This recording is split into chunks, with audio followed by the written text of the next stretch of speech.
The European Union is not just a political alliance, it is an economic behemoth. Its 27 member states have a combined GDP of $19 trillion, comprising 1/6 of the entire global economy, placing it second behind the United States. Its currency, the euro, is also second behind the dollar amongst the most traded globally.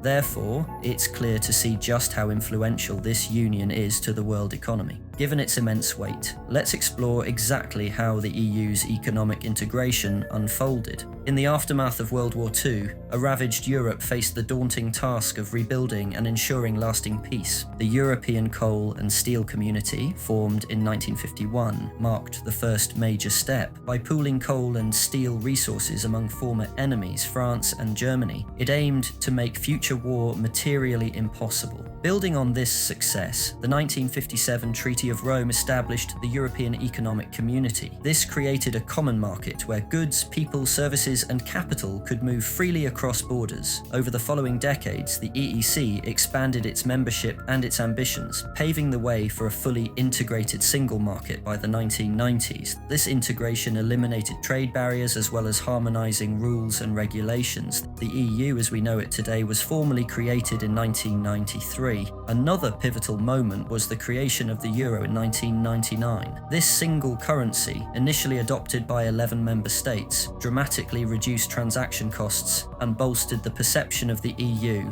as a unified economic bloc. The EU's reputation, however, has taken hits in recent decades. The global financial crisis of 2008 and the subsequent Eurozone debt crisis severely tested the bloc's economic resilience. Countries like Greece, Portugal, and Ireland faced crippling debt burdens, threatening the stability of the euro itself. Another major blow was Brexit. The United Kingdom, long-term member, voted to leave the EU in 2016, a decision fueled by concerns about sovereignty, immigration, and economic independence. Despite spreading Euroscepticism initially, the UK's failures since Brexit have dampened anti-EU support in other countries. Their largest members in terms of GDP are now Germany, France, Italy, Spain, the Netherlands, Poland, and Sweden. The characteristic shared by most EU countries is their impressive rankings on global leaderboards for most metrics. The average GDP per capita is $59,000, and less than 10% of the population live below the poverty line. They are the world's largest exporter, with $8.7 trillion worth of goods and services going to their partners, the largest of which comprise the United States, United Kingdom,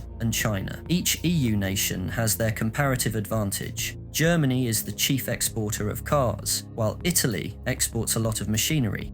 However, every nation is now heavily orientated around the services sector. It comprises around 70% of total EU GDP. Trade is a two-way relationship. They import heavily from China and, until recently, Russia. This caused huge problems in the wake of the Ukraine war. Germany in particular over-relied on Russian gas and oil imports to supply their energy needs. So when Russian sanctions began, the price of energy skyrocketed. Every EU nation saw unprecedented levels of inflation. It peaked at 11.5% in November 2022. The COVID pandemic again showed their vulnerability to economic shocks. Italy was the first country to be overrun by the virus, with no plan to deal with such events. Every EU nation saw their economies tank as lockdowns took hold. Another pressing issue is the debt to GDP ratio. It is currently around 82%. If the increasing trend continues, it could follow in the US footsteps in surpassing total GDP becoming unsustainable.